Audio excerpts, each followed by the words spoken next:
Assalamualaikum warahmatullahi wabarakatuh. Rekan-rekan semuanya, hari ini kita akan membahas mengenai hukum kepailitan dan serba-serbi tentang hukum perutangan. Saya yakin pasca terjadinya COVID yang melanda dunia begitu ya, maka salah satu yang tersisa sekarang adalah tagihan. Kenapa? Karena memang pada waktu itu pertumbuhan ekonomi melandai, kemudian juga banyak transaksi yang kemudian gagal bayar, maka mau tidak mau tentu antara orang satu dengan yang lainnya timbul yang namanya hubungan hutang piutang. Masalahnya adalah teman-teman semuanya, saya ingin contohkan dulu ya. Ketika si A, saya gambarkan begini. Ketika si A berhutang kepada B, C, dan D, seandainya harta yang dimiliki oleh si A ini masih mengcover kewajibannya untuk membayar hutang kepada B, C, dan D, tidak ada masalah. Tapi ketika kemudian si A ini punya aset umpamanya 60 miliar teman-teman semuanya, sementara hutangnya ada lebih dari 60 miliar, anggaplah 80 miliar, maka patut diduga kemampuan bayar si A kepada B, C, dan D ini tentu tidak semaksimal yang diperkirakan.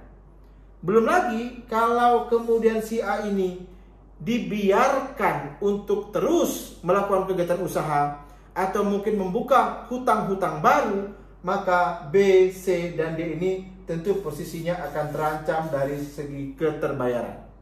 Nah, negara atau pemerintah dalam sistem hukumnya membuka peluang. Pertama adalah si B, C, dan D ini mengajukan gugatan yang namanya wan prestasi. Tapi wan prestasi menurut saya tidak pas dilakukan kalau memang si A ini tidak lagi punya kemampuan yang cukup untuk membayar hutang kepada B, C, dan D ini. Maka apa jalan keluarnya? Negara kemudian memberikan peluang yang namanya kepailitan teman-teman semuanya, sebagaimana diatur dalam Undang-Undang Nomor 37 Tahun 2004. Nah, video kali ini saya akan membahas sedikit banyak tentang apa itu kepailitan. Mari kita buka slide-nya. Ya, saya membukanya atau mengawalinya dalam pengertian hukum kepailitan ini adalah mengawali dari beberapa pengertian penting yang harus kita pahami. Yang pertama adalah apa itu kepailitan?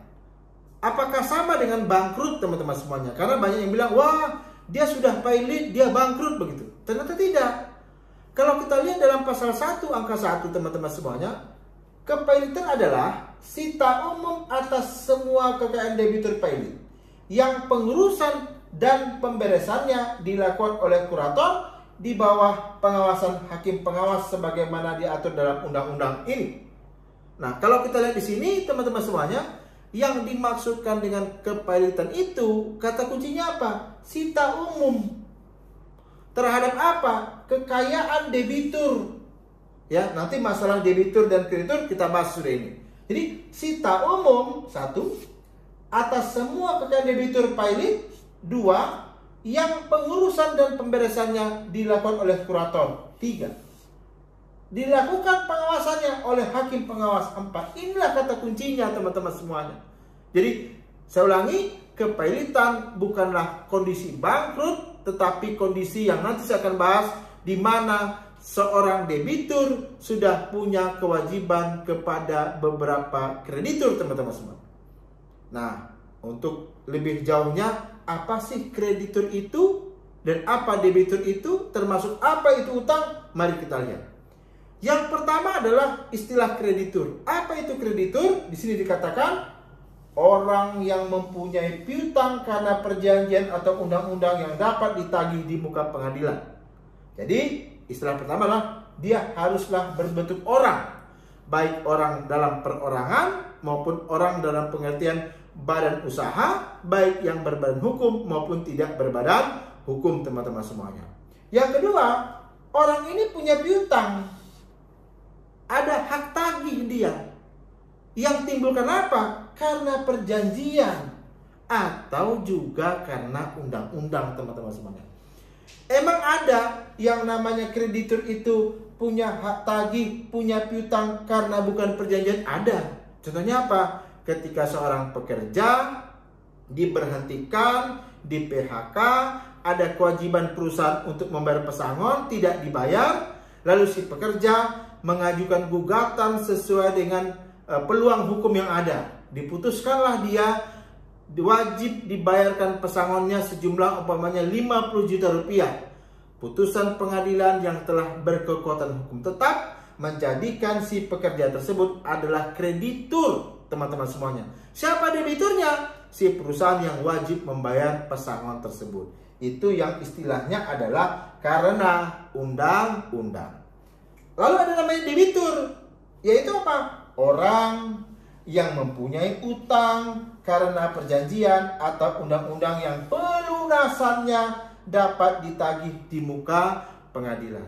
Jadi saya ulangi, apa itu debitur? Orang yang punya utang yang harus melunasi utangnya. Apa itu kreditur? Orang yang punya piutang yang kemudian dapat menagihnya, teman-teman semuanya, untuk terjadi yang namanya pelunasan utang. Kok kayaknya kita beberapa kali menyebutkan istilah utang, teman-teman semuanya gitu ya. Lalu utang itu apa? Mari kita lihat di sini. Ya.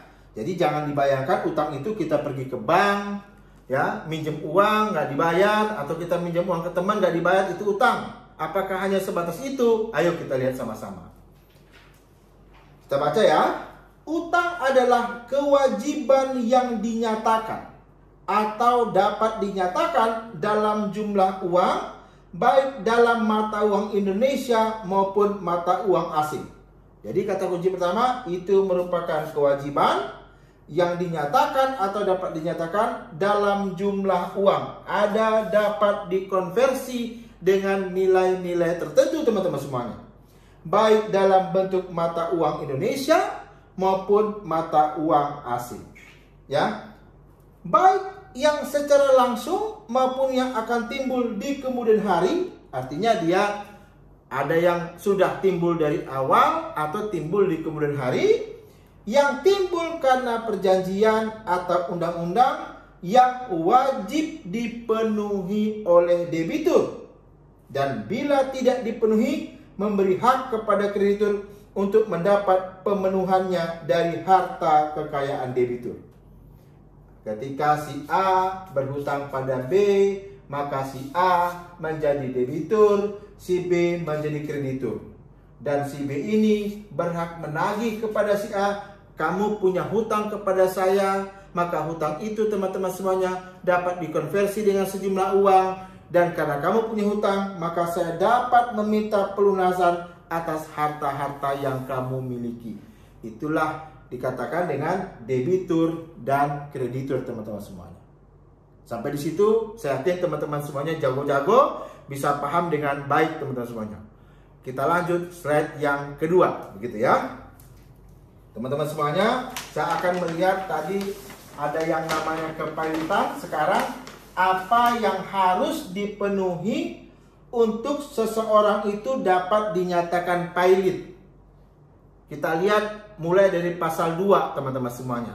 Di sini dikatakan, siapa yang bisa pailit itu kita ambil dari pasal itu begini-begini. Debitur yang mempunyai 2 atau lebih kreditur. Saya ulangi, debitur yang mempunyai 2 atau lebih kreditur. Tidak kalimatnya debitur yang mempunyai 2 atau lebih hutang, tidak. Tapi debitur mempunyai 2 atau lebih kreditur. Artinya debitur itu mempunyai 2 atau lebih tempat berhutang, teman-teman semuanya. Dan tidak membayar, ya, tidak membayar lunas sedikitnya satu hutang yang telah jatuh waktu dan dapat ditagih. Dinyatakan pailit dengan putusan pengadilan, baik karena permohonannya sendiri maupun atas permohonan satu atau lebih dari kreditur. Jadi ayo kita belajar sama-sama, teman-teman semuanya. Saya sebagai dosen sehari-hari terus mengembangkan pola pembelajaran hukum itu dengan mendasarkan pada 2 hal. 1, mari kita baca pasal dengan baik, dan mari kita resapi unsur-unsur dan naskah yang ada di dalam pasal tersebut. Kedua, mari kita pelajari dari putusan-putusan yang sudah ada. Hari ini kita belajar tentang mari dari pasal yang ada. Oke, kita mulai ya. Jadi syarat untuk menjadi pilot itu teman-teman semuanya saya gambarkan di sini ya, di kecil saja ya. Ketika si A berhutang pada B, dia katakan, B, kamu kontraktor perumahan ya? Iya Pak. Mau nggak kalau kamu bantu saya untuk bangun rumah yang menurut saya itu layak bagi saya? Ada rumahnya, ada kolam renangnya, ada gazebo-nya, ada pagar yang kerennya. Maka kita bikin kontraknya 4 terpisah. Setuju? Setuju.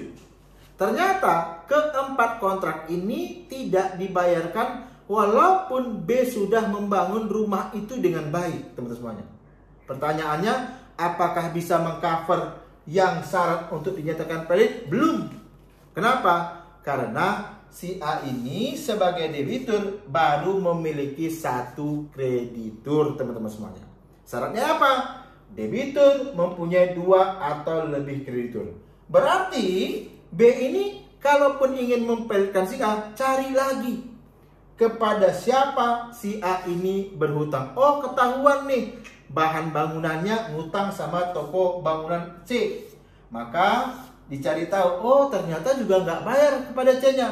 Maka memenuhi nih, debitur mempunyai 2 atau lebih kreditur dan tidak membayar lunas sedikitnya 1 utang yang telah jatuh waktu dan dapat ditagih. Saya ulangi, hutang itu haruslah memenuhi 2 unsur. 1 telah jatuh waktu, 2 dapat ditagih. Pada video yang lain nanti insya Allah saya akan bahas apa sih kriteria utang itu sebenarnya sudah dapat ditagih, teman-teman semuanya. Dinyatakan pelit dengan putusan pengadilan. Jadi yang namanya pelit ini bukan cap yang diberikan oleh kreditur. Kamu nih ya, ternyata kamu nggak bisa berutang sama saya, kamu pelit di mata saya. Nggak bisa. Kenapa? Karena pelit itu haruslah dinyatakan dalam sebuah putusan pengadilan. Dalam hal ini adalah pengadilan niaga di mana letak domisili hukumnya si orang yang dinyatakan pelit tersebut, baik atas permohonannya sendiri maupun atas permohonan 1 atau lebih kreditur. Kok permohonan sendiri ya Pak Irawan? Emangnya bisa seseorang itu malah mengajukan pelit atas diri sendiri? Jawabannya bisa.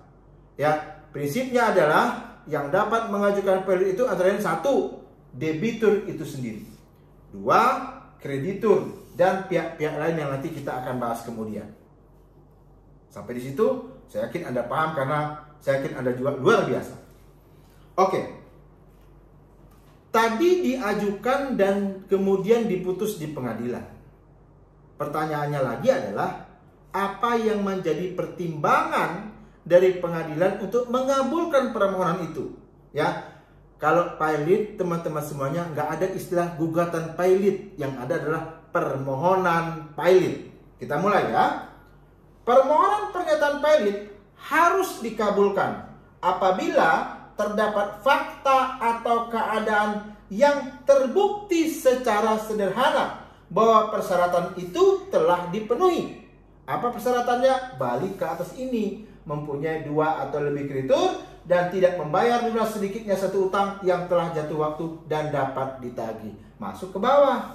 Ketika syarat itu kemudian sudah ada, ajukan, lalu diperiksa di pengadilan niaga, maka pengadilan harus mengabulkan apabila terdapat fakta atau keadaan yang terbukti secara sederhana. Teman-teman semuanya, berperkara di pengadilan itu yang paling penting adalah bagaimana kita bisa membuktikan.